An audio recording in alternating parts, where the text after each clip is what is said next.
अंश माने गए हैं, दत्त के ही एक अंश माने गए हैं। इसलिए उन्होंने 8 वर्ष तक, जन्म के 8 वर्ष तक केवल एक अक्षर बोला था और वो ओम था। ओम के सिवाय उन्होंने 8 साल तक कुछ बोला ही नहीं, कुछ नहीं बोला।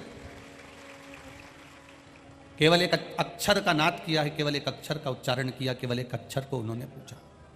ओम अक्षर, ओम शब्द का नाद किया। ओम शब्द के सिवा उन्होंने कोई नाद नहीं किया।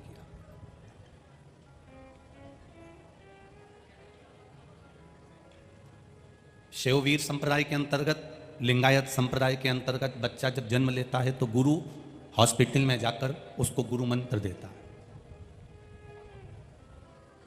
आज फैशन के युग में लोग बदलते चले गए। पहले माँ अपने बच्चे को जब दूध पिलाती है, प्रथम दूध माँ अपने बच्चे को जब पिलाती थी तो पहले बच्चे को गोदी में लेकर उसके कानों में ओम कहती थी, तब माँ दूध पिलाना प्रारंभ करती थी। अब वो प्रथा कहां चली गई? अब वो प्रथा कहां गई? हम तो हॉस्पिटल में जन्म लेने वाले बच्चों के जो डॉक्टर होते हैं, जो सिस्टर होती हैं, जो नर्स होती हैं, उनसे भी हम अपने जीवन में एक ही निवेदन करना चाहेंगे। जितने डॉक्टर, सिस्टर और नर्स बच्चों का जापा कराती हैं, डिलीवरी कराती हैं, ऑपरेशन करती हैं, या बच्चे को जो माता जन्म देती हैं, मेरा तो डॉक्टर, सिस्टर और नर्सों से केवल करबद्ध निवेदन इतना सा है, आप ये हॉस्पिटल में जो बच्चा जन्म ले और सबसे पहले वो बच्चा नर्स के, डॉक्टरनी के या सिस्टर के हाथ में आता है, वो बच्चा जैसे ही उसके हाथ में आए, सबसे पहले वो डॉक्टर, वो सिस्टर, वो नर्स उसके कान में केवल ओम का उच्चारण कर दे तो बच्चा संस्कारित हो। हमारे भारत की सभ्यता को, संस्कृति को हमें फिर बचाना। आज पूरा भारत बनावट, सजावट और दिखावट में पड़ा हुआ है। आज जिसको देखो ये 3 चीजों में उलझा हुआ है। एक तो बनावट में उलझा हुआ है, सजावट में उलझा हुआ है और दिखावट में उलझा हुआ है। जिससे बात करो वो बनावटी बात करता है, दिखता कुछ है, होता कुछ है। नजर भी ऐसे आते हैं कि बहुत अच्छे होंगे, बाद में भीतर से मालूम पड़ता है कि क्रम कैसा है। आज पूरी दुनिया बनावट में जी रही है, सजावट में जी रही है और दिखावट में जी रही है। जहां पर ये 3 चीजें आ जाती हैं, बनावट, दिखावट और सजावट, तो फिर व्यक्ति की जिंदगी में रिश्तों की गिरावट होना चालू हो जाती है। जब बनावट, सजावट और दिखावट आ जाए, हम जैसे हैं वैसे क्यों नहीं रहते? हम अपनी जिंदगी को वैसे क्यों नहीं जीते जैसे हम हैं? कितना भी क्रीम लगा लोगे, क्या गोरे हो जाओगे रे? अरे बोलो तो जम के। अगर इतने गोरे होते होते तो वो क्रीम अफ्रीका में चले जाता और वहां कर सबसे पहले रिकॉर्ड तोड़ जितने भी हैं सबको गोरा करके बता देता। हमें जैसा परमात्मा ने जन्मा है, हमें जैसा परमात्मा ने भेजा है, श्री स्वामी समर्थ जी की वाणी में उन्होंने सबसे पहला शब्द जब ओम का उच्चारण करा, और ओम के उच्चारण के बाद स्वामी समर्थ जी ने अपनी वाणी को जब खोला तो खोलते से ही पहला शब्द उन्होंने कहा था कि मेहनत करो, कर्म करो और अपना परिश्रम करो। इस माथे पर से पसीना जितना टपकता है, व्यक्ति उतना उन्नति की सीढ़ी पर बढ़ता चले जाता है। ये श्री स्वामी समर्थ के शब्द हैं। श्री स्वामी समर्थ ने दूसरा संबोधन कहा, कोई आलसी व्यक्ति अगर तुमको दिख जाए तो घर में जाना, ठंडे पानी से नहाना, फिर अपने काम को जाना। आलसी व्यक्ति का मुख तक मत देखो, क्योंकि आलसी खुद भी कुछ नहीं करता और दूसरे को भी कुछ नहीं करने देता। वो आलसी है जो खुद भी नहीं करेगा और दूसरे को भी नहीं करने देगा। श्री स्वामी समर्थ जी कहते हैं, अगर मान लो कोई आलसी व्यक्ति तुमको दिख जाए, कितना विचित्र संसार है। जरा सा एक गिलास पानी एक बेटा अपनी मां से मांग रहा है, कितना आलसी होगा बेटा, सोचिए जरा। मां से कह रहा है, मम्मी आई, अंदर से आए तो पानी ले आना। इतने में आई को तो गुस्सा आ गया, मां को गुस्सा आया, मम्मी को गुस्सा आया, और मां ने कह दिया, आके एक जोरदार थप्पड़ दूंगी ना तो सब पानी निकल जाएगा, उठ ले और जा पानी पी ले। इतने में फिर छोरा बोला, मम्मी आई, जब मारने आओ ना तो पानी ले आना। मतलब पानी लेने नहीं जाऊंगा। इतना आलसी कि मारने आओ तो पानी ले आना, पर जाऊंगा नहीं। श्री स्वामी समर्थ जी कहते हैं अपने मेहनत को प्रबलता में करिएगा। जिसका पसीना भूमि पर टपकता है, जिसका पसीना मेहनत का टपकता है, वो एक दिन उन्नति की सीढ़ी पर चढ़ता चले जाता है, उसको कोई रोकने वाला नहीं होता। ये श्री स्वामी समर्थ कह रहे हैं। श्री स्वामी समर्थ जी ने दूसरा शब्द कहा, कोई आलसी व्यक्ति दिख जाए तो उसकी संगत मत करना। कोई आलसी व्यक्ति दिख जाए तो घर पर जाना, ठंडे पानी से नहाना, फिर अपने काम को जाना। आलसी का मुंह भी देख लो ना तो मालूम पड़े वो खुद आलसी फैलाता फैलाता, अरे करेंगे आराम से कर लेंगे, अभी तो समय बचा है, देखा जाएगा देखा जाएगा देखा जाएगा, करेंगे आराम से करेंगे।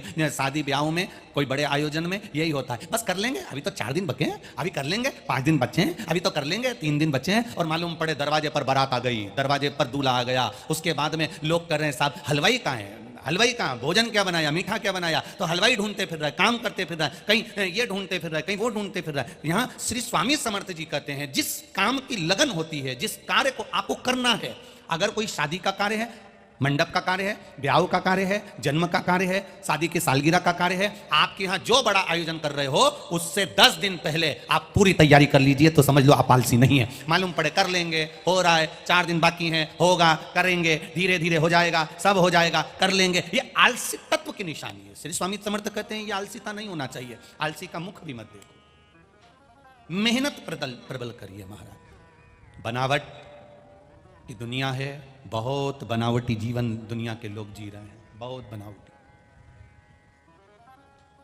छत्तीसगढ़ की पावन धरा भिलाई से कहा था, लाखों रुपए के महंगे कपड़े पहनने से किसी के विचार नहीं बदल जाते। अगर लाखों रुपए के महंगे कपड़े पहनने से किसी के विचार बदलते तो शोरूम में जो पुतले 5-5 हजार की शर्ट पहनकर खड़े रहते हैं, सबसे पहले वो पुतलों का व्यवहार बदल जाता।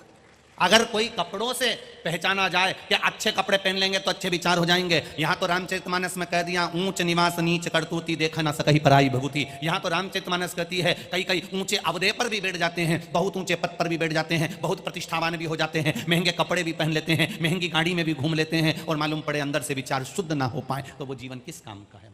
उस जीवन की सलाह खा किस काम? वो कहे कभी प्यासे को पानी लाया नहीं, बाद अमृत बहाने, बाद में अमृत पिला भी दो तो उसका क्या लाभ है महाराज? क्या काम का वो वैभव? माता पिता जिंदा हैं, माता पिता जिंदा है। अब ये देखिए बनावटी जीवन कैसा होता है। जैसे 4 लोग मिलने के लिए आए और हमने बनावटी जीवन जीना चालू कर दिया। हमारी मम्मी बहुत अच्छी हैं, बहुत जोरदार हैं, हमारे पिताजी जोरदार हैं, हम तो इनकी इतनी सेवा करते हैं, इनकी तबीयत खराब हो गई तुरंत हॉस्पिटल लेकर चले गए। हमने बनावटी जीवन जिया। और जब बनावटी जीवन में हम कुछ बनावट कर कर दिखाते हैं तो वो कार्य हमारा बिगड़ जाता है। बनावट से दूर रहना। बहुत बनावटी जीवन है महाराज। पहले लोग कचौड़ी समोसा खा लेते हैं, फल छोड़ देते हैं। तुम्हारे यहां जितने मेहमान आए उन मेहमान को देखना, उनके सामने फल काट के रख दो, सेव फल, उनके सामने पपीता काट के रख दो, उनके सामने तरबूजा काट के रख दो, उनके सामने खरबूजा काट के रख दो, उनके सामने केला काट कर रख दो, उनके सामने तुम अंगूर रख दो, और उनके सामने कचौड़ी समोसा पिज्जा बर्गर चाउमीन पानी पतासा ये सब चीज रख दो। तो मेहमान सबसे पहले फल नहीं खाएगा। खाएगा क्या? अरे बोलो, जम के बोलो। नहीं खाएगा। कचौड़ी समोसा बर्गर पिज्जा सब खा लेगा। पहले वो फल को त्याग देता है, कचौड़ी समोसा खा लेता है, कचौड़ी समोसा पिज्जा बर्गर आदि का आदि खाया और मालूम पड़े हॉस्पिटल में जाके जमा हो गया, हॉस्पिटल में भर्ती हो गया। अब हॉस्पिटल में भर्ती हुआ, उसको जितने लोग देखने के लिए आए वो साथ में फल की टोकरी लाए। अब फल की टोकरी लाए तो वो हॉस्पिटल में जो मेहमान देखने आए थे वो फल लाए थे, और घर के लोग उसी फल को छील छील के उसको हॉस्पिटल में खिला रहे थे। और जो फल की टोकरी लेकर आए थे वो बाहर हॉस्पिटल के बैठकर कचौड़ी समोसा खा रहे थे। अब तुम देखिए, जरा विचार करिएगा। उसने फल छोड़ा, कचौड़ी समोसा बर्गर पिज्जा खाया, हॉस्पिटल में गया, हॉस्पिटल में भर्ती हुआ, रिश्तेदार आए तो फल की, जम के बोलो जरा, टोकरी लाए, उसके रिश्तेदार फल लाए तो उन्होंने छील छील के उसको फल खिलाया। जो रिश्तेदार फल लाए थे वही हॉस्पिटल के बाहर बैठे बैठे इंतजार करते थक गए तो कचौड़ी और समोसा खा गए। अब वो हॉस्पिटल में जमा होंगे और ये फल किए तो क्यों हम बनावटी जीवन को जिए? एक काम क्यों नहीं करते? जिस भोजन को कर कर हमारे बुद्धि निर्मल हो जाए, जिस भोजन को कर कर हमारा भाव निर्मल हो जाए, जिस भोजन को कर कर हमारी बुद्धि शुद्ध हो जाए, उस भोजन को क्यों नहीं करते। हमारे यहाँ शिव महापुराण की कथा कहती है, कभी मौका मिल जाए किसी संत के दरवाजे पर पहुंचो, शेगांव में पहुंचो, स्वामी समर्थ जी के यहाँ अक्कलकोट में पहुंचो, पैठन में एकनाथ जी के यहाँ पहुंचो, कभी पंढरपुर पहुंचो, कभी किसी संत के दरवाजे पर पहुंचो, रामकृष्ण परमहंस जी के यहाँ, मीराबाई के यहाँ, कर्माबाई के यहाँ, ध्रुव प्रहलाद के यहाँ, जगन्नाथपुरी में पहुंचो, द्वारकापुरी में पहुंचो, बद्रीनाथ जी में पहुंचो, रामेश्वरम में पहुंचो, सीहोर के कुबेरेश्वर धाम पहुंचो, चाहे उज्जैन के महाकाल पहुंचो, चाहे काशी के विश्वनाथ पहुंचो, तुम जहां जहां पर जाओगे, जिस तीर्थ में जाओगे, जिस संतों की धरा पर जाओगे, मेरा एक निवेदन स्वीकार कर कर जाना। जब तुम तीर्थ जाओ, गुरु के दरवाजे जाओ, संत के दरवाजे जाओ, तो होटल का भोजन मत कर कर उस गुरु के दरवाजे में भले जरा सी खिचड़ी मिल जाए, उसको खा लेना, वो ना जाने कितने रोगों को समाप्त कर देती है।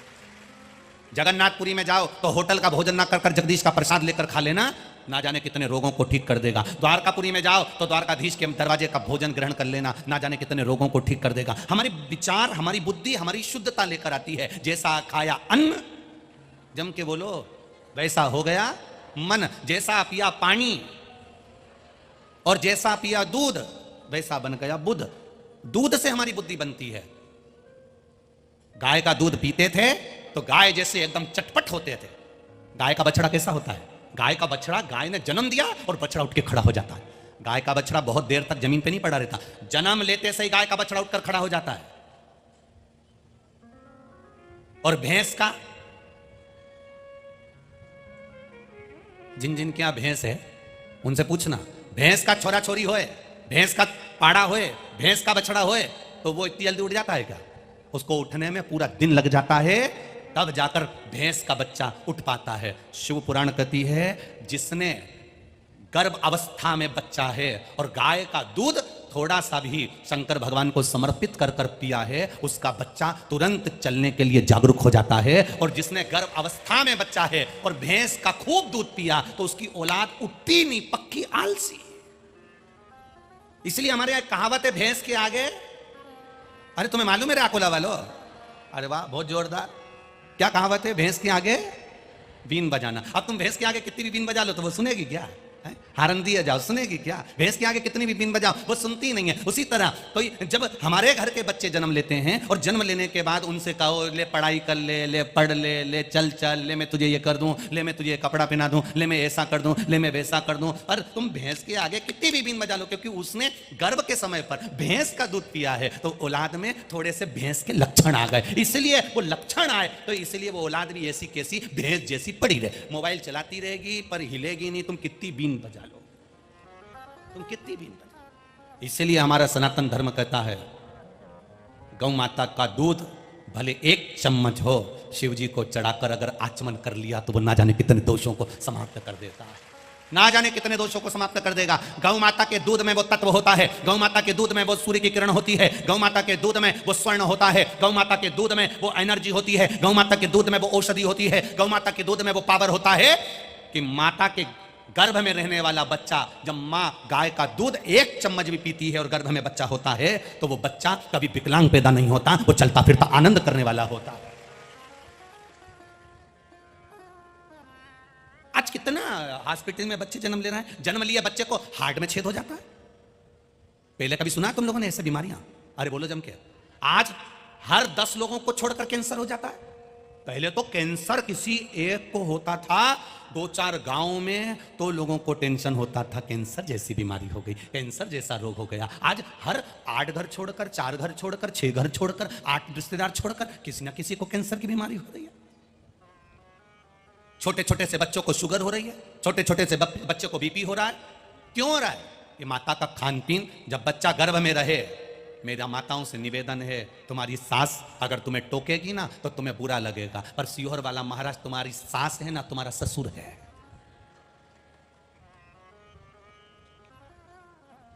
हम तो कह सकते हैं, जब बच्चा गर्भ में रहे पिज्जा खाने मत जाना, जब बच्चा गर्भ में रहे चाउमीन खाने मत जाना, जब बच्चा गर्भ में रहे सैंडविच खाने मत जाना, जब बच्चा गर्भ में रहे होटल में खाने मत जाना, जब बच्चा गर्भ में रहे तो एक बार शेगांव में जाकर गजानन भगवान का प्रसाद खाकर आना।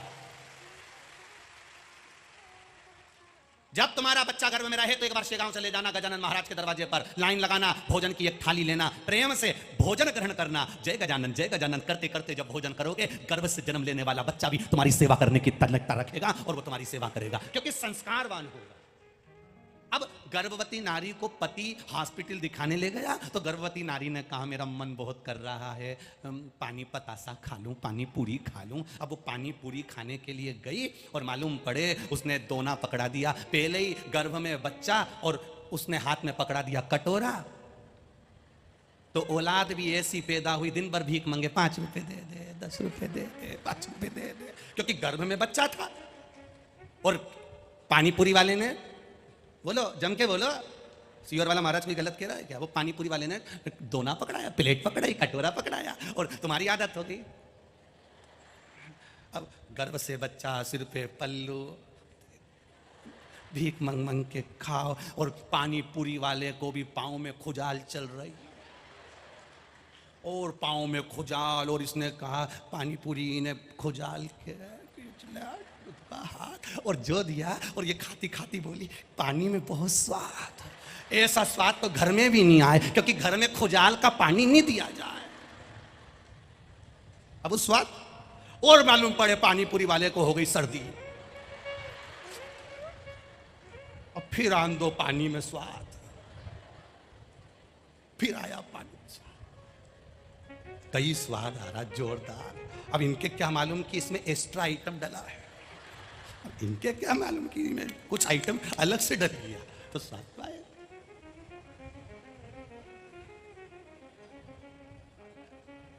वैसे हमारे अकोला के लोग ऐसे नहीं है, वो तो हम हमारे मोहल्ले की बात कर रहे हैं।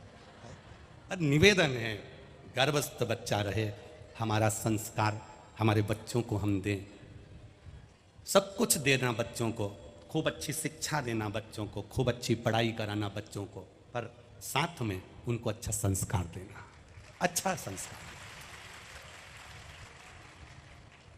नवयुवक मेरी माताएं बैठी हुई हैं, नवयुवक बंधु बैठे हुए हैं, बेटियां बैठी हुई हैं, परिवार के लोग बैठे हुए हैं।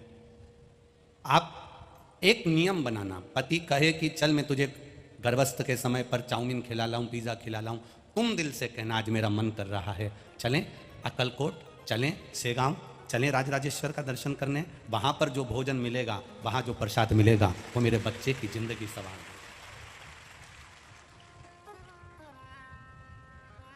मेरे बच्चे की जीवन सवार है। एक जिंदगी को संवारने का क्रम होना चाहिए, ये कहीं से मिलेगा नहीं, आपको संस्कार आपको खुद देना पड़ेगा। बनावट की जिंदगी से दूर हो जाओ, बनावट, सजावट और जम के बोलो जरा दिखावट, ये जिंदगी से दूर हो गए तो फिर जीवन एक आनंद की ओर चलेगा। दूसरा समय आ गया लोगों का सजावट का, सजा रहे, सजा रहे। अब सजाने को तो लोग मुर्दे को भी सजाते हैं, बोलो सजाते कि नहीं सजाते? उसको भी नहला देते हैं, कपड़े पहना देते हैं, माला पहना देते हैं, चंदन लगा देते हैं, सजावट की जिंदगी जी रहा। आदमी कितना दुखी है ये कोई नहीं समझ सकता। कोई कह दे तुमसे कि मैं तुम्हें दुख से दूर कर दूंगा तो तुम उसके हाथ जोड़ लेना। शिव महापुराण की कथा कहती है कि संसार में जिसका जन्म हुआ है, पृथ्वी पर जो पैदा हुआ है, उसके साथ दुख चलकर आया। बहुत सारे संसार में लोग मिलेंगे जो तुमसे कहेंगे मैं ऐसी भभूति फेंकूंगा कि तेरा दुख मिट जाएगा, ऐसा हाथ घुमाऊंगा कि सोने के हंडे निकल जाएंगे। ऐसा महाराज मिले तो हमको भी बता देना, तो हमें भी सोने के 2-4 हंडे मिल जाएंगे, फिर ये मेहनत नहीं करना पड़ेगी। शिव पुराण कहती है कर्म प्रधान हमारा भारत है, कर्म करोगे तो आगे बढ़ोगे, ढोंग और प्रपंच में पड़ोगे तो नीचे गिर जाओगे। कर्म प्रधान रहिए। स्वामी समर्थ कर रहे हैं कि आलसी तक का मुख मत देखो, कर्म में अपना विश्वास रखो, अपनी मेहनत में। तुम अगर मेहनत नहीं करते तो तुम कथा के पंडाल तक भी नहीं पहुंचते। 3 किलोमीटर 2 किलोमीटर दूर गाड़ी को रोका जाता है, बोलो सही है?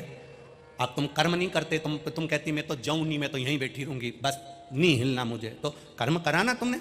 गाड़ी में बैठकर वहां तक आए, पार्किंग तक, पार्किंग से वहां रोका गया, वहां से तुम आराम से पैदल पैदल पैदल पैदल धीरे धीरे चलते फिरते भजन करते कीर्तन करते मंत्र स्मरण करते श्री शिवाय नमस्तुभ्यम बोलते बोलते अपना कर्म करते करते अपने चरणों से चलकर तुम यहां तक पहुंचे हो। कभी एकांत में बैठकर विचार करना कि हमारे भारत की भूमि पर हमारे सनातन धर्म में किसी का सिर नहीं पड़ा जाता, किसी के हाथ नहीं पड़े जाते, किसी के घुटने नहीं पड़े जाते। हमारे यहाँ सनातन धर्म में किसी का सिर नहीं छुआ जाता, किसी के हाथ नहीं छुए जाते, किसी के पांव घुटने नहीं छुए जाते। अगर सनातन धर्म में छुए जाते हैं तो किसी ना किसी के चरण छुए जाते हैं। चरणों को क्यों छुआ जाता?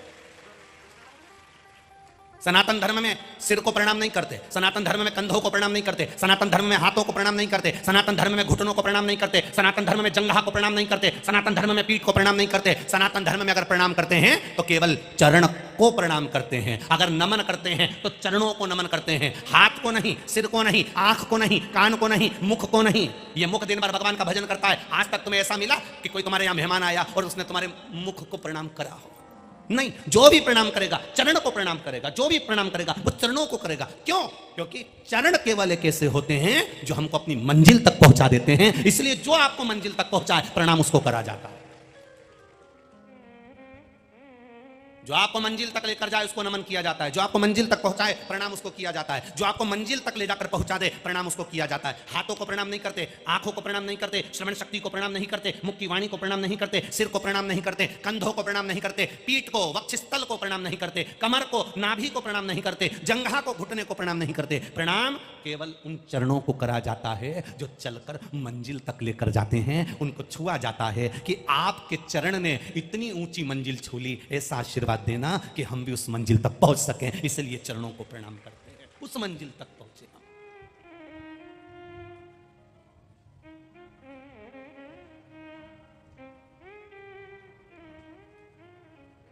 महाराज, जब मंजिल को पहुंचाने वाले चरणों को हम नमन करते हैं तो हमें सुख का अनुभव होता है, आनंद का अनुभव होता है। सजावट की जिंदगी से दूर हो जाओ। बहुत सजावट की जिंदगी देखी है। कई माताएं हमारे पास में फोटो लेकर आती हैं और फोटो लेकर आकर कहती हैं गुरुजी लड़के के लिए लड़की देखकर आई हूं, देखो कैसी लग रही है। हम 8 लोग गए थे गुरुजी, इतनी बढ़िया छोरी है, इतनी बढ़िया लड़की है। हम 8 लोग 4 घंटे बैठे गुरुजी, उसके मुंह से शब्द नहीं निकला, इतनी जोरदार लड़की है। आप देखकर बताओ कैसी है? बिल्कुल नहीं बोली गुरुजी, वो 4 घंटे में एक शब्द नहीं निकला, इतनी बढ़िया है। हमने भी कह दिया अभी नहीं बोली, जब वो बोलेगी तो तू भी डोलेगी। अभी काहे को बोलेगी? वो उसको शादी करना। सजावट में कुछ भी हो सकता है। हम सजा तो किसी को भी देते हैं। पर महाराज, तीसरा क्रम है दिखावट। ये दिखावा व्यक्ति को बहुत नीचे गिरा देता है, बहुत नीचे। ऐसा दिखावा किसी काम का मत करना कि जिसमें तुम्हारी जिंदगी नर्क हो जाए। बनावट, बोलो जम के, बनावट, सजावट, और तीसरे नंबर पर है दिखावट। बिल्कुल मत करना मेरी जीजियों दिखावा। मेरे भाई जितने बैठे हैं, तुम्हारी दुकान में जितनी कमाई हो उतना पांव पसारना। दिखावा मत करना कि पड़ोसी ने 4 व्हीलर गाड़ी ले ली तो मैं भी ले लूंगा, कर्जा उठा लूंगा, बंगला बना लूंगा, मकान बना लूंगा, जमीन ले लूंगा, जायदाद बना लूंगा। दिखावट की जिंदगी मत जीना। जैसा परमात्मा ने तुझे बनाया है वैसी जिंदगी जीना, एक दिन नाम रोशन कर जाएगा। दिखावट की जिंदगी मत जीना, एक दिन नाम रोशन कर जाओगे। दिखावट की जिंदगी जो जीता है बाद में पछताता है। जो दिखावट की जिंदगी जी रहा होता है वो बाद में पछताता है। देखकर दूसरे को देखा गाड़ी ले ली, दूसरे को देखा ये ले लिया। टीवी पर सीरियल में, नाटक में, फिल्म में लड़का लड़की को, हीरो हीरोइन को देखा तो उनके जैसे कपड़े ले लिए, उनके जैसा मोबाइल ले लिया, उनके जैसा लैपटॉप ले लिया, उनके जैसा हैंडसेट ले लिया, उनके जैसा हार ले लिया, उनके जैसे कुंडल ले लिए। निवेदन है, हीरो हीरोइन को देखकर आप कपड़े ले लेते हो, हीरो हीरोइन को देखकर, नाटक वालों को देखकर, सीरियल वालों को देखकर तुम अपना पहनावा बना लेते हो, तो भारत में श्री स्वामी समर्थ जैसे, श्री गजानंद महाराज जैसे, प्रहलाद और ध्रुव जैसे भी भक्त हुए हैं, उनको देखकर अपनी जिंदगी क्यों नहीं जी लेते? उनको देखकर भी तो भगवत भजन कर सकते हो, उनको देखकर भी तो नाम स्मरण कर सकते हो, उनको देखकर भी तो मंत्र जाप कर सकते हो। बनावट, सजावट और दिखावट से जिस दिन हम तृप्त हो गए, जिस दिन हम छूट गए, कितना कितना दिखावा संसार में भरा हुआ है, जो दिखता है वैसा होता ही नहीं है। कितना भरा, आप जैसे हो वैसे क्यों नहीं रहते?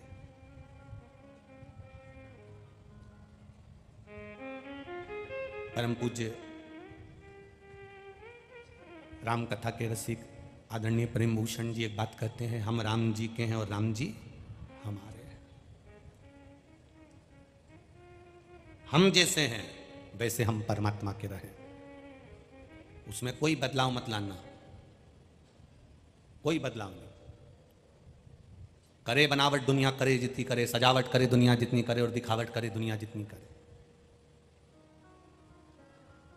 जो रसगुल्ला खाकर शादी में जाते हैं, जब छोरा छोरी के तलाक की बात आती है या घर में परिवार में विवाद होता है, जितने लोग रसगुल्ला खाकर गए हैं वो एक भी तुम्हारे बुरे समय में खड़ा नहीं होता है।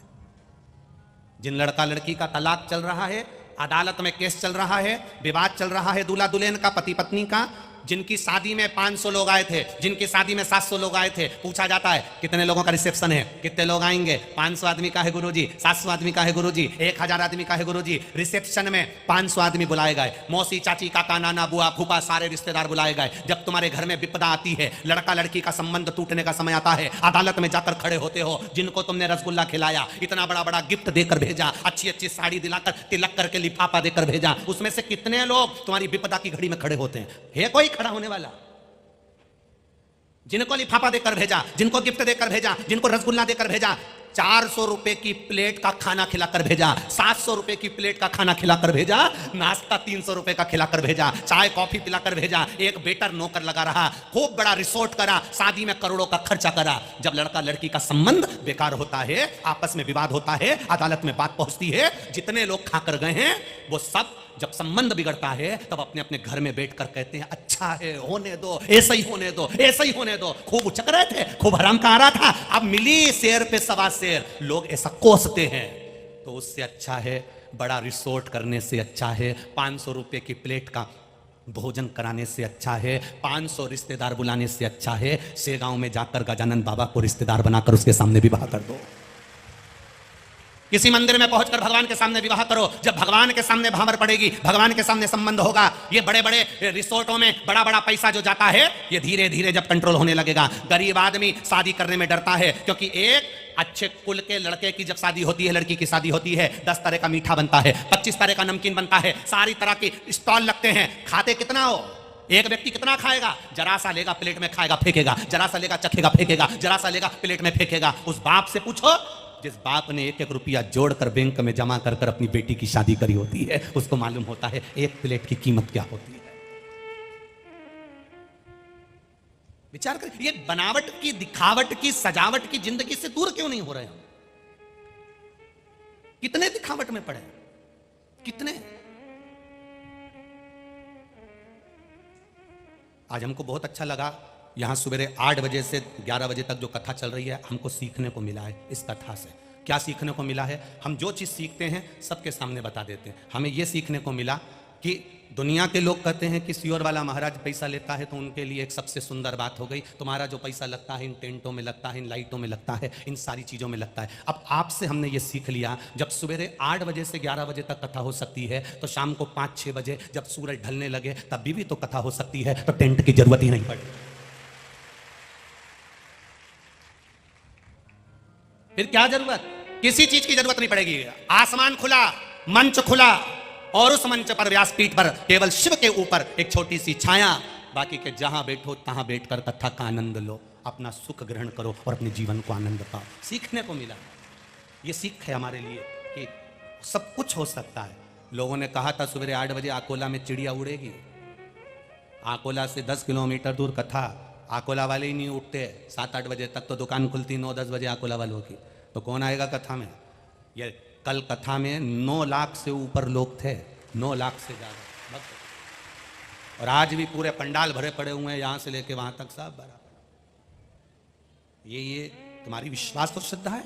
जिसको ग्रहण करना है तो वो आएगा, जिसको पाना है वो आएगा, जिसको अपनी जिंदगी संवारना है वो आएगा।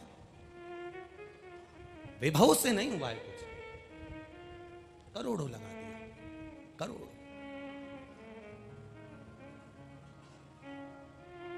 कितना लगा दिया इस शरीर पर भी हमने। ईमानदारी से बोलो, तुमने अपने शरीर पे कितना खर्च करा।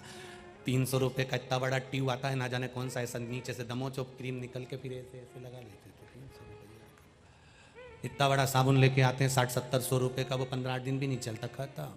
3-4 तरह का तो फेस वॉश, ऊपर से फिर इनकी स्टाइल, इनको सुधार।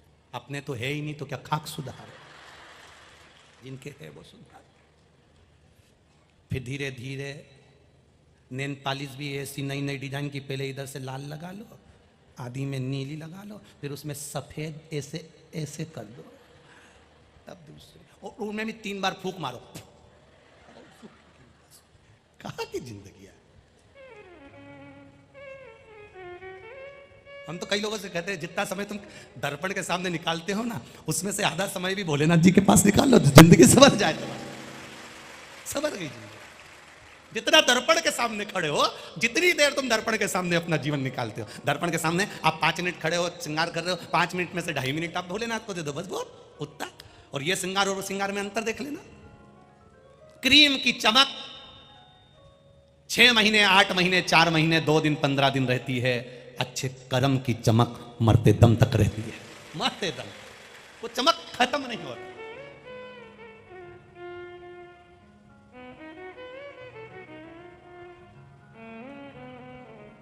कई कई ऐसे भी हैं जिनको व्यासपीठ में बैठने से पहले बहुत सारा मेकअप की भी जरूरत पड़ती है। कई लोग इस पे भी बैठते हैं तो उससे पहले पार्लर वाले भी आके उनका डेंटिंग पेंटिंग करें, तब वो फिर व्यासपीठ पे पहुंचे। फिर स्टाइल में खूब जोरदार कथा। अब ये तो शंकर जी की कथा है। शंकर जी की कथा ऐसी होती है कि कहीं पे भी शंकर जी जैसे बैठे हैं, एक माँ एक जीजी शंकर जी का भी श्रृंगार करके गई, चंदन लगाया, बेलपत्र लगाई, फूल लगाई, इतनी देर में दूसरी आ गई ले ढोल के वो चली गई। अब यहां तो शिव जी की कथा कह रही है, सरल सहज, कितने सरल। कभी भी कोई आएगा और पानी ढोलकर चले जाएगा, कभी भी कोई आएगा 1 लोटा जल चढ़ा के चले जाएगा। तो यही तो शिव पुराण कह रही है, कभी भी यमराज आएगा उठाकर ले जाएगा, तुम कितने भी सच कर बैठ जाओ। शिव कथा कह रही है, वो तैयार करिए, श्रृंगार करिए, सजाई, उसके बाद कोई आई, सिर पे पल्लू लिया, श्री शिवाय नमस्तुभ्यम, और ये बैठी देखती रह गई, उसका मुंडा देख रही। वो भी के अब भी तैयार करा भगवान का, अब भी श्रृंगार करा, तो वो जो खड़ी थी वो भी कमनी थी, रुपट्टा बांध के आई थी। अभी तूने श्रृंगार कराया ना, अब मैंने नहलाया, अब मैं श्रृंगार कर दूंगी, तू हट। और वो भी सजा धजा के जैसे ही बस बाहर निकली, इतने में छोटा सा बच्चा आ गया, फिर उंडेल लिया। समय नहीं शिव के जल का, भजन का कोई समय नहीं होता, भगवान को रिझाने का कोई समय नहीं होता, शंकर भगवान के मंदिर जाने का कोई समय नहीं होता, शिव को रिझाने का कोई समय नहीं होता। उसी तरह मौत का भी कोई समय नहीं होता, कभी भी आ जाती है, किसी भी पल, किसी भी घड़ी, किसी भी क्षण आ जाती।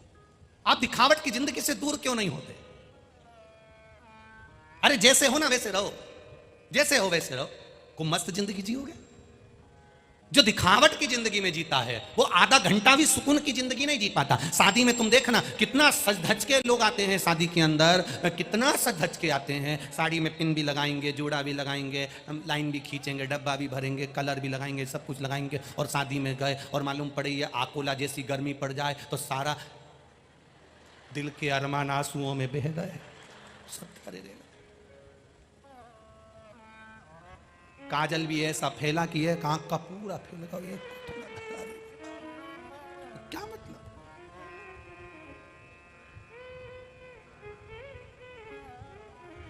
क्या विचार कर? इसीलिए शिव पुराण बड़े भाव को व्यक्त करते हुए कहते हैं, महाराज दिखावट की जिंदगी से दूर हो जाओ, बनावट की जिंदगी से दूर हो जाओ, सजावट की जिंदगी से दूर हो जाओ। हम आपसे ये कभी नहीं कहेंगे कि अपना घर परिवार छोड़ दो, हम इतना जरूर कहेंगे उनके साथ में रहो, उनके साथ।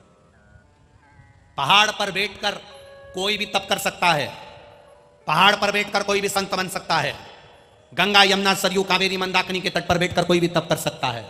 दुनिया का सबसे बड़ा तप होता है गृहस्थाश्रम में, घर में 4 लोगों के बीच में रहकर अगर तुम्हारा धैर्य पक्का है, तुम्हारे मुख पर गाली नहीं आ रही, अपशब्द नहीं आ रहे, क्रोध नहीं आ रहा, तो समझ लो कि तुम्हारे बराबर दुनिया में कोई तपस्वी नहीं है, कोई योगी, कोई साधक नहीं है।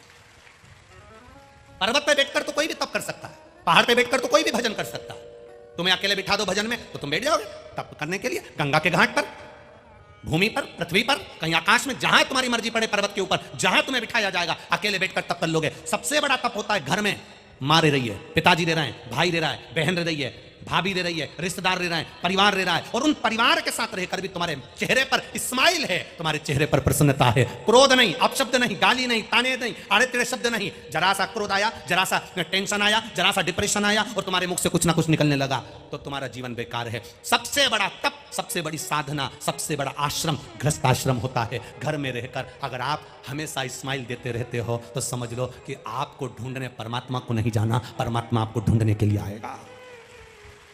आप घर में रहकर इतने प्रसन्न क्यों नहीं रह पाते, इतने खुश क्यों नहीं रह पाते? आपकी प्रसन्नता कहां जा रही है? आपकी स्माइल कहां जा रही है? हम बस बनावट में, सजावट में और दिखावट के चक्कर में इतने डूब गए कि हमारे चेहरे की स्माइल चली गई।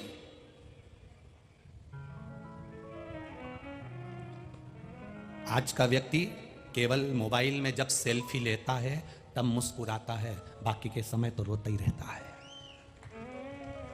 जब सेल्फी लेगा तब मुस्कुराएगा, बाकी के समय तो उससे पूछो तो पूरी जिंदगी रोते रोते निकल रही है, बस सेल्फी में मुस्कुरा रहा।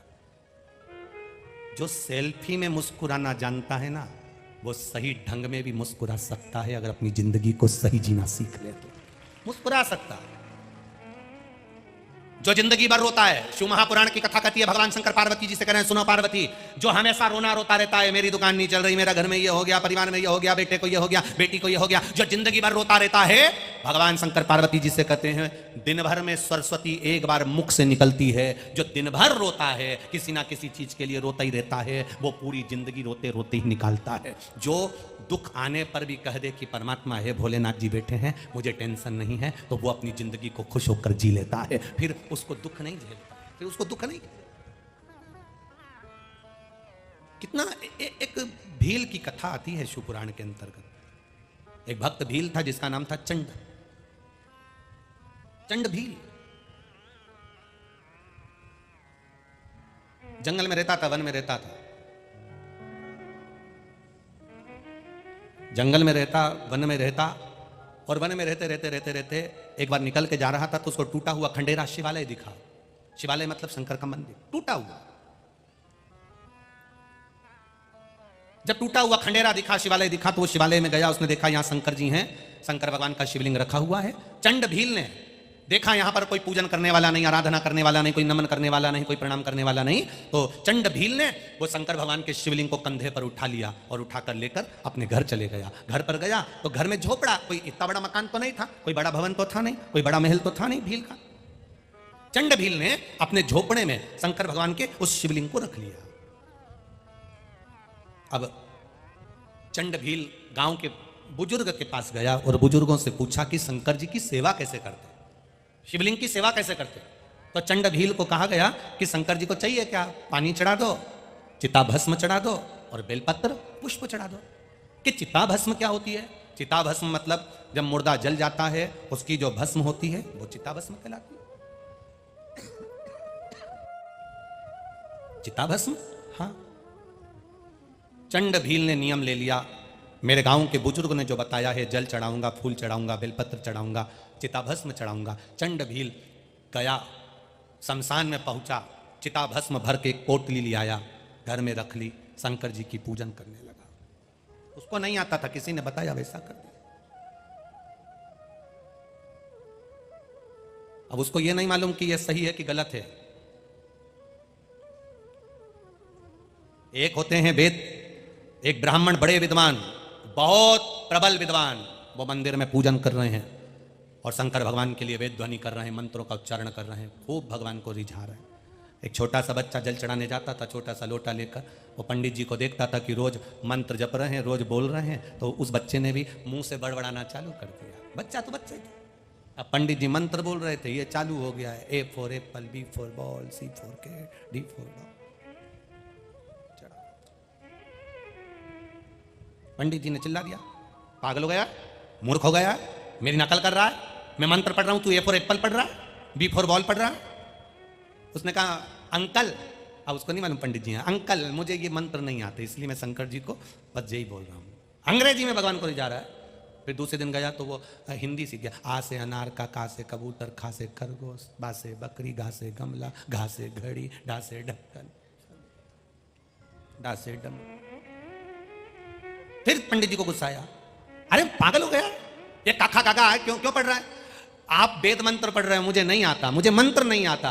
ये आ से लेकर अंगा तक के बीच में भगवान शंकर खुद मंत्र बना लेना, खुद पढ़ लेना, हमको तो केवल इतना ही आता है। उसी समय ब्राह्मण देवता मंत्र पढ़ते रहे पर शिव प्रकट नहीं हुआ। वो छोटा सा बच्चा जिसे कुछ नहीं आता, जो दिल का निर्मल था, साफ था, तुरंत शिव जी वहां प्रकट हो जाते हैं, क्योंकि भगवान दिल देखता है, मन देखता है, हृदय देखता है। निर्मल मन सो मोहि भावा, मोहि छल छिद्र कपट ना। भगवान मन देख रहा है, निर्मल भाव देख रहा है, निर्मल भावों की शुद्धता देख रहा है, श्रेष्ठ चित्त देख रहा है। चिताभस्म चढ़ाई चंड भील ने, भगवान का रोज श्रृंगार करता, रोज बेलपत्र चढ़ाता, फूल चढ़ाता, समय बीतता गया बीतता गया बीतता गया, चिताभस्म खत्म हो गई, गया दूसरी चिताभस्म ले आया, फिर चढ़ाई। सालों निकलते चले गए, सालों। एक बार चिताभस्म ढूंढने के लिए गया पर चिताभस्म मिली नहीं, कहीं पर भी चिताभस्म नहीं मिली। 11 दिन हो गए, इसने सही से भोजन नहीं करा, पानी नहीं पिया। पत्नी ने पूछ लिया, भील की पत्नी भीलनी ने पूछा, स्वामी स्वामी। भील ने कहा, क्या बात है? आप सही से भोजन नहीं कर रहे हो, पानी नहीं पी रहे हो, तुम घर में भी नहीं रह रहे हो, कहां घूमते रह रहे हो? पति के मुख से निकल गया, चिताभस्म खत्म हो गई। ढूंढने के लिए जा रहा हूं पर कोई मुर्दा जला हुआ मिलता नहीं, तो चिताभस्म कहां से लाऊं, कहां से लाऊं मैं चिताभस्म? धर्म पत्नी बड़ी संस्कारी थी। धर्म पत्नी ने कहा, स्वामी एक काम क्यों नहीं करते? अगर चिताभस्म नहीं मिल रही तो मैं आज नहीं तो कल मरूंगी ना, आग में जलूंगी ना, भस्म तैयार होगी ना, उससे अच्छा है मैं भस्म तैयार कर देती हूं, अभी जलकर भस्म हो जाती हूं। पति ने कहा, मूर्ख हो, जैसी बात मत करो, पागल हो गई हो जो ऐसी बात करती हो, पागल हो गई हो जो ऐसी बात कर रही हो कि तुम जलकर चिताभस्म दे दोगी? ना ना ना ना, ऐसा नहीं करिएगा स्वामी, आपके चरणों की दासी हूं, ये जीवन मिला है, शंकर जी को समर्पित हो जाए, इससे ज्यादा कुछ नहीं चाहिए। आप मेरा निवेदन स्वीकार करिए, शंकर भगवान के शिवलिंग को झोपड़े में से ले जाकर पीपल के वृक्ष के नीचे रख दो, पीपल के पत्ते के ऊपर पीपल के वृक्ष के नीचे शिवलिंग रख दो, मैं इस झोपड़े में आग लगाऊंगी, जल जाऊंगी। इतना बड़ा झोपड़ा जब जलेगा तो भस्म ही भस्म इकट्ठी हो जाएगी, ये भस्म सालों तक चलेगी। पत्नी ने पति से कहा, पति ने भील ने चंड भील ने अपनी पत्नी को समझाया, ऐसा मत कर, मान जा, मैं भस्म और ढूंढने जाता हूं। और पति चिताभस्म ढूंढने के लिए जो गया, धर्म पत्नी ने झोपड़े में आग लगा ली और अपने शरीर को जला दिया। चंड भील की पत्नी ने अपने शरीर को जला दिया, चिताभस्म तैयार। पति आया, देखा मेरी पत्नी जलकर भस्म हो गई, अपना शरीर उसने शिव के लिए दे दिया।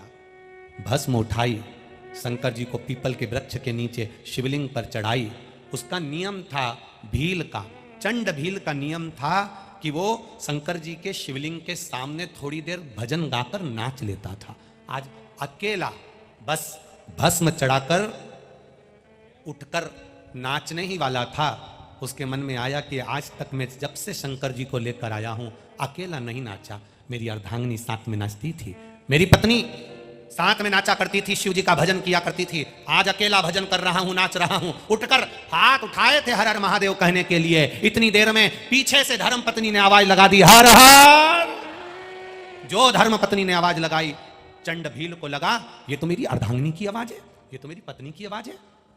जो उसने पलट कर देखा, अपनी आंखों को हिलाकर देखा, ये तो मेरी पत्नी लग रही है, पर वो तो मर गई थी, चिताभस्म मिली थी, तो ये कैसे जीवित हो गई? जो नेत्रों पर हाथ लगाया, पास में धर्म पत्नी खड़ी थी। चंड भील ने अपनी पत्नी से पूछा, क्यों तुम तो जलकर भस्म हो गई थी, यहां कैसे खड़े हो? पत्नी ने कहा, जलकर भस्म हो गई थी, पर आपने मेरी भस्म जब शिव को चढ़ाई है ना, शंकर भगवान ने मुझे पुनः जन्म दे दिया है, पुनः प्रकट कर दिया।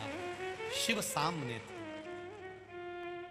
मेरा ओघड़दानी मेरा शंकर सामने खड़ा था।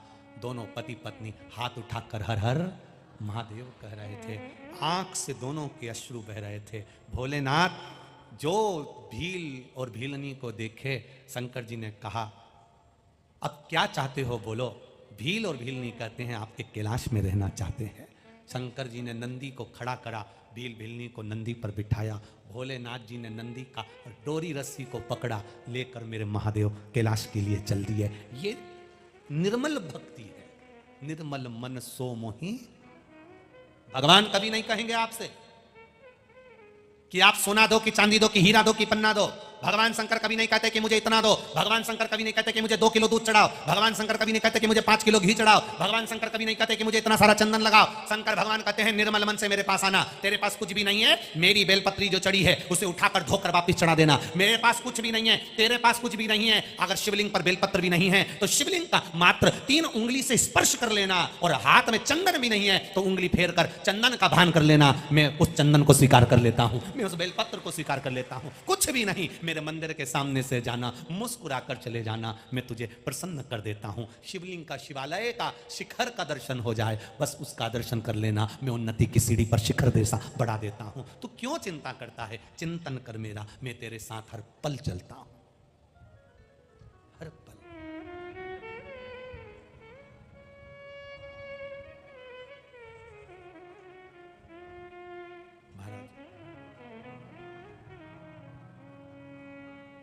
होके नंदी पे सवार,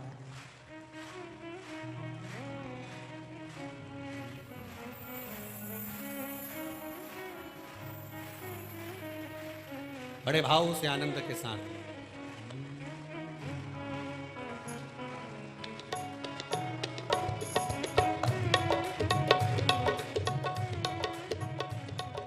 ताली से बरकत करने भक्तों का उद्धार, होके नंदी पे सवार काशी नगरी से आए हे मेरे भोलेनाथ। करने भक्तों का उद्धार, होके नंदी पे सवार काशी नगरी से आए हे मेरे भोलेनाथ। काशी नगरी से आए हे मेरे भोलेनाथ। काशी नगरी से आए हे मेरे भोलेनाथ। करने भक्तों का उद्धार, होके नंदी पे सवार काशी नगरी से आए हे मेरे भोलेनाथ। करने भक्तों का उद्धार, होके नंदी पे सवार काशी नगरी से आए हे मेरे भोलेनाथ।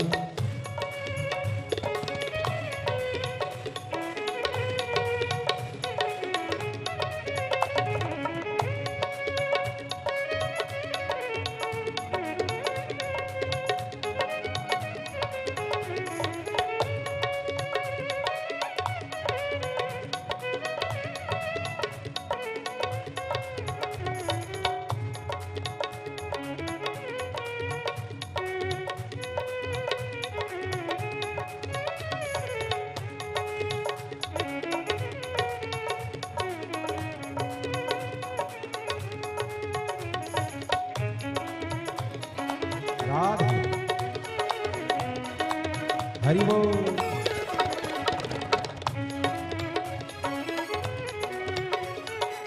हे भोले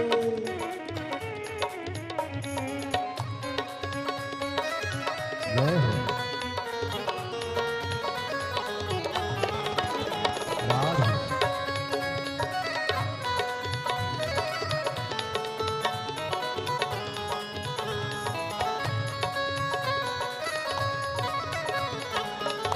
राधे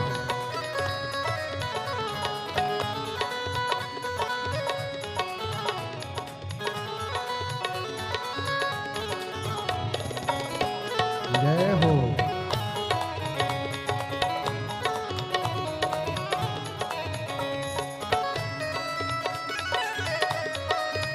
हरि बोल।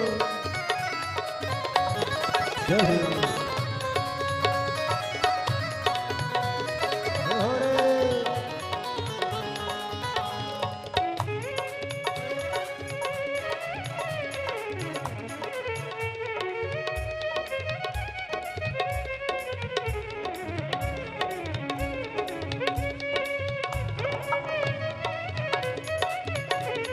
जय हो।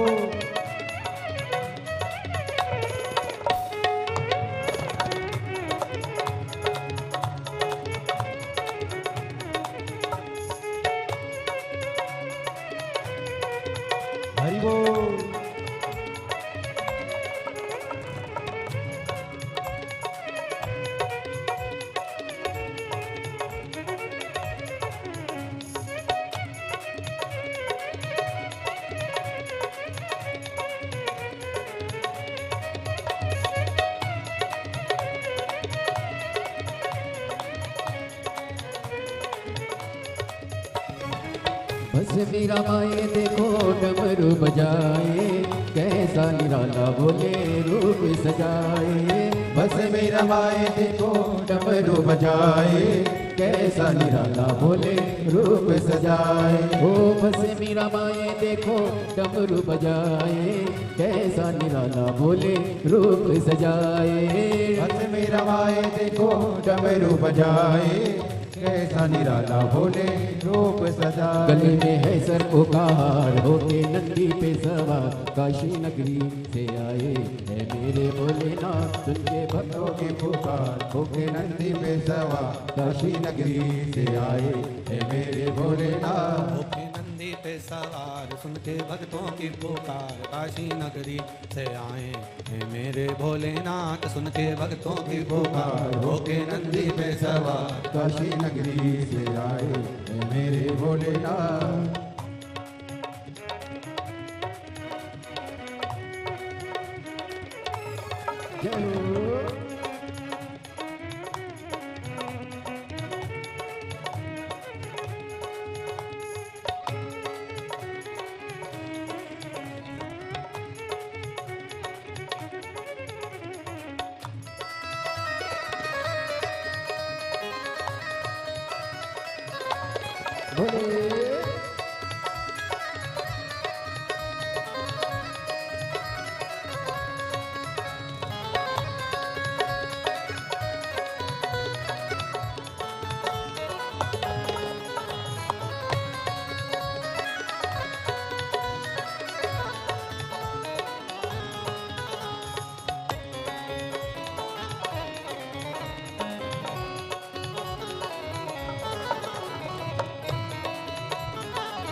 हरि बोल।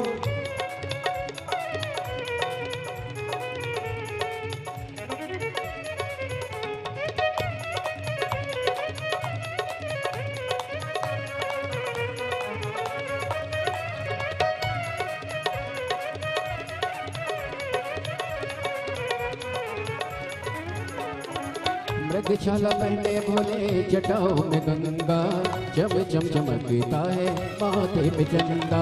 मृगशाला पहने भोले जटाओं में गंगा, चम चम चमकता है माथे पे चंदा। मृगशाला पहने भोले जटाओं में गंगा, चम चम चमकता है माथे पे चंदा। मृगशाला पहने भोले जटाओं में गंगा, चम चम चमकता है माथे पे चंदा। मैया करे सगार होके नंदी पे सवार, काशी नगरी से आए हैं मेरे भोलेनाथ। सुनते भक्तों की पुकार होके नंदी पे सवार, काशी नगरी से आए हैं मेरे भोलेनाथ। नंदी पे सवार सुन के भक्तों की पुकार, काशी नगरी से आए हैं मेरे भोलेनाथ। सुन के भक्तों की पुकार नंदी पे सवार, काशी नगरी से आए हैं मेरे भोलेनाथ। सुन के भक्तों की पुकार होके नंदी पे सवार, काशी नगरी से आए हैं मेरे भोलेनाथ। सुन के भक्तों की पुकार होके नंदी पे सवार, काशी नगरी से आए हैं मेरे भोलेनाथ। जय राधे।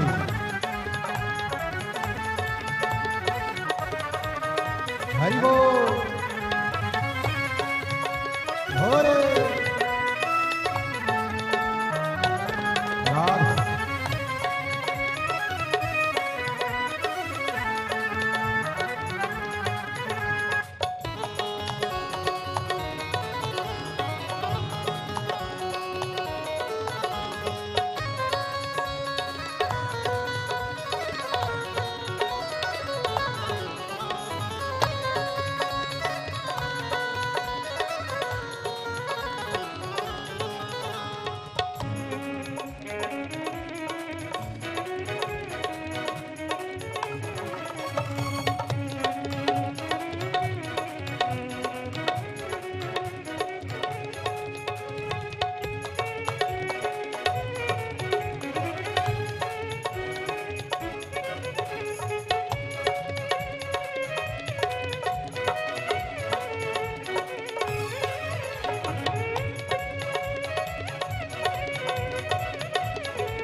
काटो।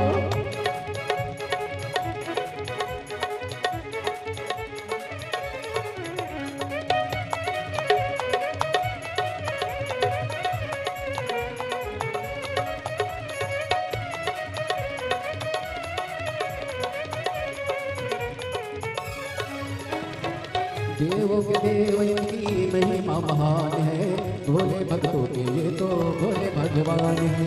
देवों के देव इनकी महिमा महान है, भोले भक्तों के ये तो भोले भगवान है। देवों के देव इनकी महिमा महान है, भोले भक्तों के ये तो भोले भगवान है। देवों के देव इनकी महिमा महान है, भोले भक्तों के ये तो भोले भगवान है। करने भक्तों का उद्धार हो गए पे सवार, काशी नगरी से आए हैं मेरे भोलेनाथ। भक्तों के सवार होके नंदी पे सवार, काशी नगरी से आए हैं मेरे भोलेनाथ। सुन के भक्तों की पुकार होके नंदी पे सवार, काशी नगरी से आए हैं मेरे भोलेनाथ। सुन के भक्तों की पुकार होके नंदी पे सवार, काशी नगरी से आए हैं मेरे भोलेनाथ। सुन के भक्तों की पुकार होके नंदी पे सवार, काशी नगरी से आए हैं मेरे भोलेनाथ। काशी नगरी से आए हैं मेरे भोलेनाथ। काशी नगरी से आए हैं मेरे भोलेनाथ। काशी नगरी से आए हैं मेरे भोलेनाथ। काशी नगरी से आए हैं मेरे भोलेनाथ। काशी नगरी से आए हैं मेरे भोलेनाथ। काशी नगरी से आए हैं मेरे भोलेनाथ। हर हर अपने स्थान पर बैठकर भगवान देवादिदेव महादेव से दिल से अपने मन की बात करें, भाव से। जहाँ जगह मिल जाए वहाँ बैठकर अपने हृदय से बाबा देवादिदेव महादेव से कहें, भाव से कहें, हृदय से भगवान शिव से दिल से कहें। आज कथा का चतुर्थ दिवस है। जो दिल से बाबा से प्रार्थना करता है, बाबा भाव से सुनते हैं। जहां जगह मिले वहां बैठकर भाव से करें। श्री शिवाय नमस्तुभ्यं। श्री शिवाय नमस्तुभ्यं। श्री शिवाय नमस्तुभ्यं।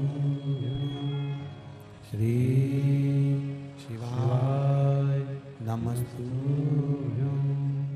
श्री शिवाय नमस्तुभ्यं। भोला सब दुख काटो मारा, ओ भोला सब दुख काटो मारा।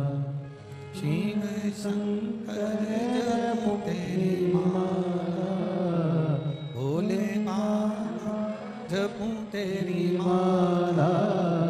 भोला सब दुख काटो मारा, ओ भोला सब दुख काटो मारा। वेश मंगल मंगलकारी, वैश्य मंगल मंगलकारी। शमशान वासी हमारा, शमशान वासी हमारा। ओ भोला सब दुख काटो मारा, ओ भोला सब दुख काटो मारा। भगवान देवादिदेव महादेव से जो प्रार्थना करी वो दिल से करी। जब हम दिल से प्रार्थना करते हैं तो वो दिल से सुनता है। पत्र आए हैं कुछ, उस पर ध्यान देंगे अपन। शिव कृपा।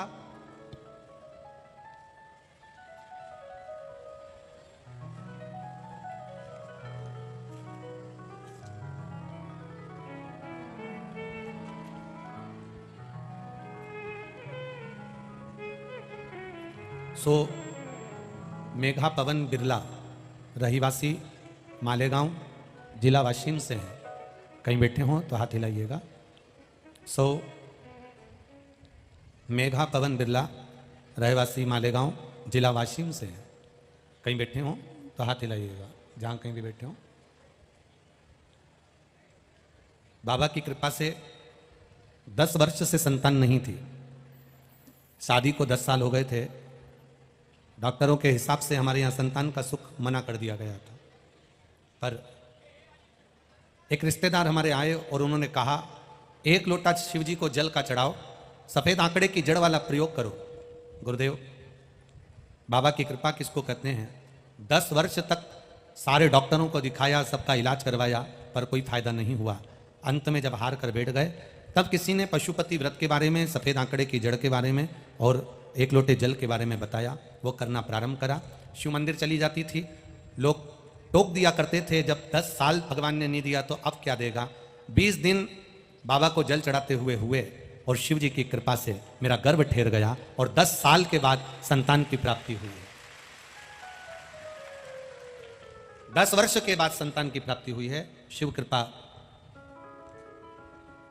आपने एक लाइन बहुत अच्छी लिखी है मेघा जी, बसंत आता है धरती मुस्कुराती है, संत आते हैं तो संस्कृति मुस्कुराती है। ये शिव तत्व है। बहुत बहुत साधुवाद। शिव कृपा इसी को ही कहते हैं। एक पत्र और बड़ा भावुक आया है, आनंद।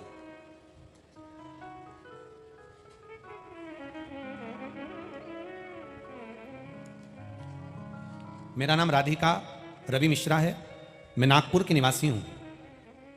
कहीं बैठी हो तो हाथ हिलाइएगा। राधिका रवि मिश्रा, मैं नागपुर की निवासी हूं। गुरुदेव, 1 साल पहले ससुर जी को ट्यूमर हो गया था, पानी पेट में भर गया, आहार नली में ट्यूमर हो गया, बड़े तकलीफ में आ गए। 4 डॉक्टरों को बताया, मुंबई तक लेकर गए, नागपुर के भी हॉस्पिटल में सब कुछ दिखाया, पर कोई आराम नहीं। अंत में 1 लोटा जल और 1 बेलपत्र का नियम बनाया। सीहोर गए, रुद्राक्ष लेकर आए, उस रुद्राक्ष को पानी में गलाते, शिव जी को चढ़ाते और वो पानी का आचमन कराना प्रारंभ करा। जिन डॉक्टरों ने केवल 2 महीने का समय हमारे ससुर जी को दिया था कि ये 2 महीने रह पाएंगे, हमारी सास ने मेहनत कर रुद्राक्ष का जल देकर, चढ़ा हुआ जल पिलाकर, 1 बेलपत्र खिलाकर आज हमारे ससुर 1 साल हो रहा है, पूर्ण तरह से स्वस्थ हैं और ट्यूमर भी ठीक हो गया है। हम बाबा को प्रणाम करने के लिए आए। कहीं बैठे हो तो हाथ हिला सकते हैं। श्री शिवाय नमस्तुभ्यं।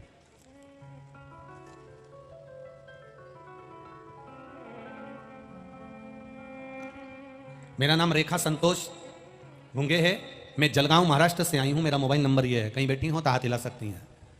मेरा नाम रेखा संतोष घुंगे, जलगांव महाराष्ट्र से मोबाइल नंबर लिखा है आपका।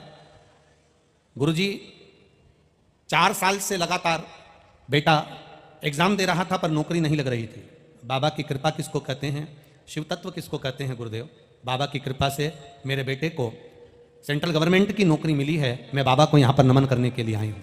एक लाइन आपने बहुत अच्छी लिखी है, अटका हुआ मेरा सब काम हो गया, काशी वाला मुझ पर मेहरबान हो गया। ये शिव तत्व है। सारे पत्र बहुत सुंदर सुंदर हैं और उसमें आपके भाव व्यक्त हैं। कई लोगों का कैंसर, कई लोगों की किडनी, लीवर,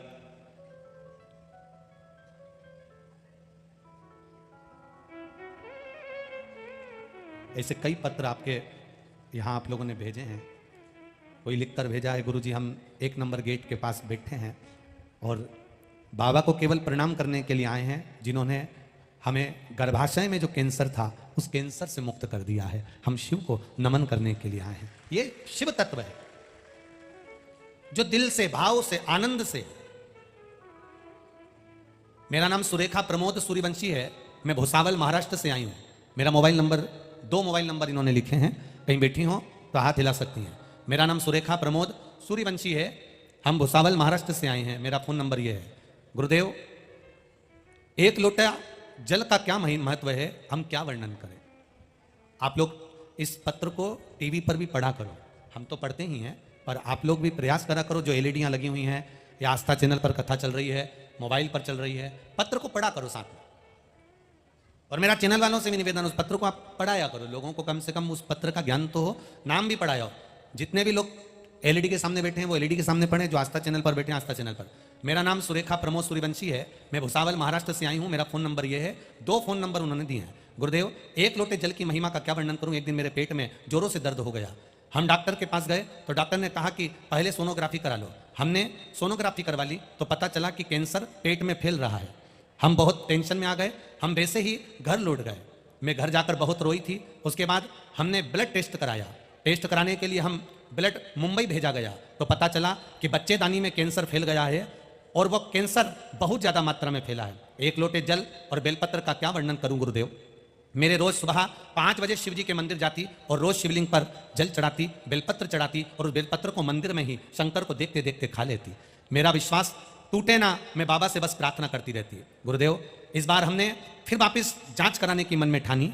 आप कहते हो 3 महीने में बाबा सुनता है। हमने डॉक्टर से कहा, वापिस सिटी स्कैन करवाई और वापिस सिटी स्कैन करवाया और फिर ब्लड वापिस मुंबई के लिए जांच के लिए भेजा गया। सिटी स्कैन और मुंबई के लिए जांच के लिए भेजा गया। जब रिपोर्ट मुंबई से वापिस बनकर आई तो सारी रिपोर्ट नॉर्मल थी और कैंसर समाप्त हो गया था। यह शिव तत्व है जिसको आप लोग, हमारा निवेदन है, पत्र को पढ़ा करो। टीवी पर भी पत्र दिखाया जाता है, उसको पढ़ो। उसमें लिखा, एक लाइन दीदी ने लिखी है कि मुंबई के डॉक्टर और हमारे यहाँ के डॉक्टर दोनों हैरान पड़े हुए हैं कि ये रिपोर्ट नॉर्मल केस से आ गई जिसमें कैंसर पूरे पेट में फैला हुआ था। ये शिव तत्व है। ओ घड़ी, आपका विश्वास दृढ़ होना चाहिए।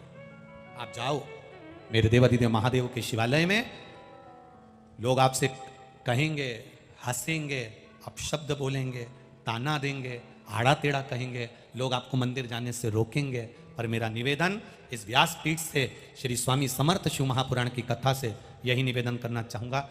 आपके घर का एक एक बच्चा, एक एक व्यक्ति अगर रोज शिव जी के मंदिर में अगर 1 लोटा जल चढ़ा रहा है तो अकाल मृत्यु मेरा बाबा नहीं मार सकता। वो हाथ पकड़ कर रखे। आप करो उससे प्रार्थना। हम ये नहीं कहेंगे कि रोग नहीं आएगा, रोग आएगा, हमारे कर्म का भोग हमें भोगना है। स्वामी श्री रामकृष्ण परमहंस जी को भी बड़ी बीमारी हो गई थी। कर्मों के हिसाब से तो रोग, कर्मों के हिसाब से दुख, कर्मों के हिसाब से तकलीफ तो व्यक्ति को आती है। इस व्यासपीठ से हम ये नहीं कहेंगे कि आपको रोग नहीं आएगा या बीमारी या दुख नहीं आएगा। कोई आपसे कह दे कि आपको दुख नहीं आएगा तो हो सकता है वो पहुंचा हुआ हो, हम तो इतने पहुंचे हुए भी नहीं है। दुख आएगा, तकलीफ आएगी, कष्ट आएगा।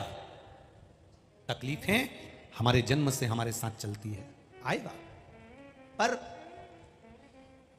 आपका भरोसा अगर दृढ़ है, आपका विश्वास अगर पक्का है और आप बाबा पर अगर भरोसा करते हो और 1 लोटा जल चढ़ाकर आचमन कर रहे हो तो वो दुख, ऐसा नहीं कि दुख नहीं आता, दुख आता है। पर भगवान के भजन करते करते, जल चढ़ाते चढ़ाते दुख आकर तब चला जाता है, मालूम ही नहीं पड़ पाता है। हमारी दुख की घड़ी निकल जाती है। आपका भरोसा दृढ़। मेरे बाबा दया करना, मैं तेरे भरोसे हूँ। जिन जिन को आता है वो थोड़ा आवाज को तेज कर कर मन से पुकारते हुए कहें, मेरे बाबा दया करना, मैं तेरे भरोसे हूँ, मैं तेरे भरोसे हूँ, मैं तेरे भरोसे हूँ, मैं तेरे भरोसे हूँ, मैं तेरे भरोसे हूँ। मेरे बाबा दया करना, मैं तेरे भरोसे हूँ। ना घर के भरोसे हूँ, ना परिवार के भरोसे हूँ, ना घर के भरोसे हूँ, ना परिवार के भरोसे हूँ। मेरे बाबा दया करना, मैं तेरे भरोसे हूँ। मेरे दादा दया करना, मैं तेरे भरोसे हूँ। ना इनके भरोसे हो, ना उनके भरोसे हो, ना इनके भरोसे हो, ना उनके भरोसे हो। मेरे बाबा दया करना, मैं तेरे भरोसे